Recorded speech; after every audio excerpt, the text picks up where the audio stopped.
Bristol area, Father. I'd like to ask you all, how do you feel about those agencies set by government like the NDLA? Have they been effective at all?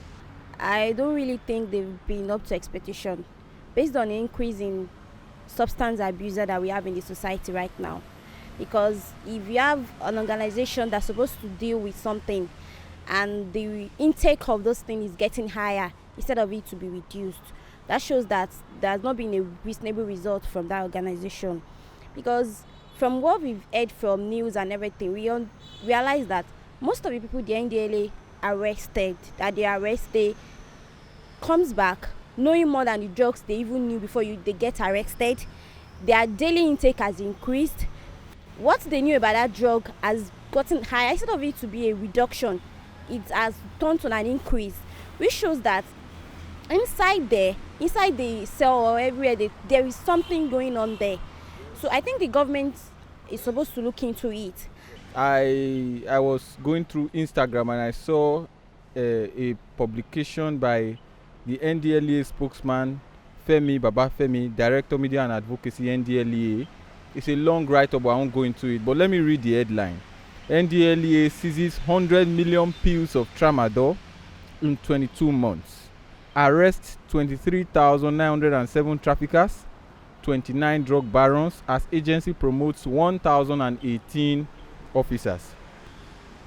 NDLA seizes 100 million tablets of Tramadol, but the price of Tramadol has not gone up in the open market. When I say the open market, now the drug market.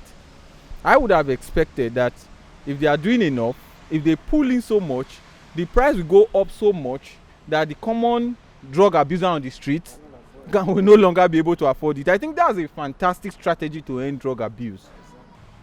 I can hit my hand on my chest and tell you, if we do a social experiment now, within 1 kilometer radius of this place we are sitting, you will find where they sell Morocco. We call it Morocco in Benin, but some other people call it Igbo.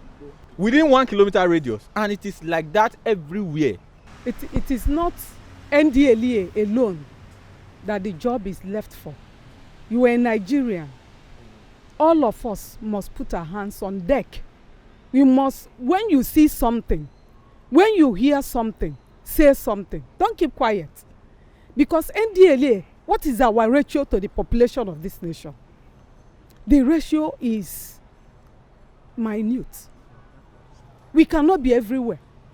But with the help of the general public, we can do something. It's obvious that the NDLA is focused on the supply.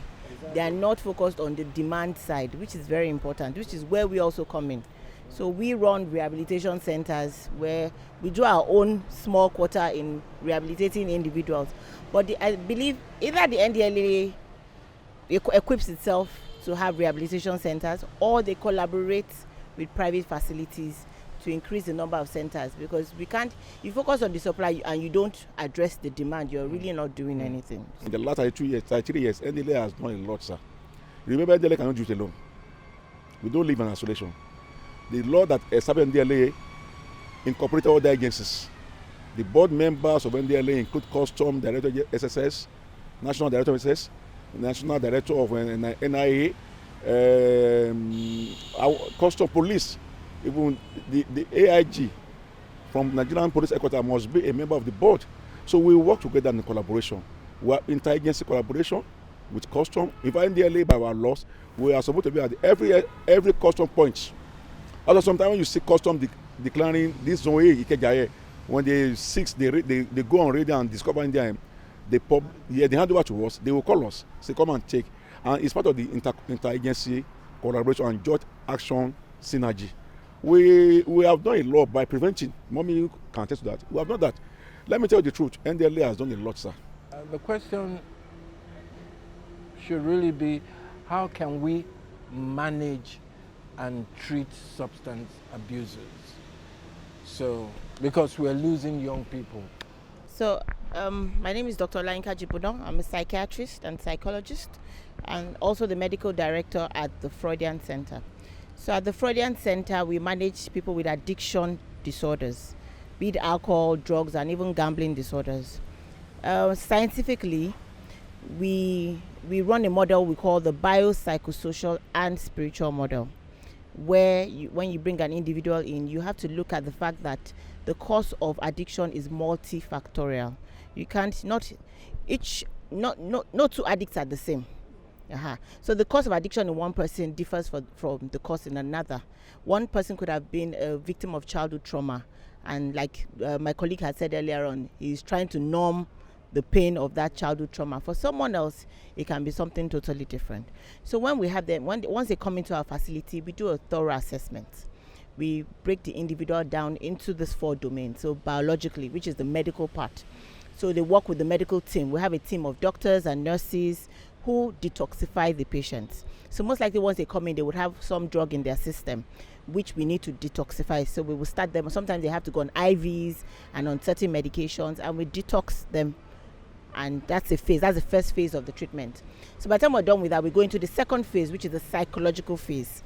And in that phase, we're assessing for underlying psychological issues, which usually it's a core part of the treatment, because like I said, childhood trauma, history of domestic violence, personality issues, so many things, mental health issues, depression, all kinds of things. You want to dig in for those things, and then you address these issues. Once you're able to identify that crack and you touch it, the individual is more likely to succeed and do well. Then the social part is social issues that could have triggered drug use. For some people, unemployment, some people being single at 40, infertility. So many issues can trigger drug addiction. You also want to look at addressing some of this, which is the most difficult part, I must say, because of the kind of society we live in. So someone is unemployed. Even people that haven't even abused drugs have not even seen work, not to talk of someone that has been through addiction. So that social part is usually the most challenging part for most of them. Yes. So but we try our best. For us at the Frontline Center, we've had very good outcomes, because we're able to get jobs, we're able to reunite families, we are able to play our part. Then there's the spiritual part. We've seen that for a person that has abused drugs to remain addiction free 5 years, 10 years, there's usually a role that spirituality plays. And I'm not saying religion now, I'm saying spirituality. That's your connection to a higher power, be it Jehovah, be it Allah, be it Shango, or whatever. Whatever you believe in, having that connection with your spiritual power, it's very important in staying addiction free for a long time. So we key into the 12 steps program. There's some programs that exist, the 12 steps, Alcohol Anonymous, Narcotics Anonymous, which have existed for many years. So there's several programs that we key into, and we help them build their spirituality while they are in rehabilitation. So it's not a one size fits all. It's an individualistic approach. Each person comes in, you do a thorough assessment, and based on the findings, we structure a treatment plan for you and then work with the families. We say recovery is a lifelong thing. People come in to rehabilitation, they spend a minimum of 90 days. But upon discharge, that's not the end of treatment. Recovery is lifelong. After discharge, they have to be followed up. We'll keep working with them, because temptations will come. There will be situations where they might be tempted to fall back. But because we are like recovery allies, we keep up with them. We work with the families to make sure that they do well. And because of that, we've been able to have good outcomes. KG Hamilton is my name. I am a faith-based therapist. And what that means is that I don't use medication, right? But the process is almost the same in that the patient comes in, we take the patient through some questions, and then it goes through detoxification, what they call cold turkey in the United States. That is no medication. The things naturally we out of the body, depending on the things you are taking, like water, vegetables, and all that, no grains, until it flushes out of the system. After that period, they go into classes where we have designed various subjects: spiritual, motivational, and social. Drug addiction can start with the experimental use of recreational drug in social setting. And for some people, the drug use becomes more frequent as time passes. You may need more doses of that drug to get high. Or you may need the drug just to feel good. As your drug use increases, you may now find yourself in a position that it becomes difficult for you to function without the drugs. Yeah? This is what abuse and eventually addiction is all about. The drug abuse will destroy your life. It's not debatable. However, all hope is not lost and can't be lost. If you're yet to start to thinking that that's the new cool, don't even contemplate it. If you're just starting or you're in your experimental stages, it's time to beat a quick retreat. Take it from the Father, because I can never guide you wrong, okay?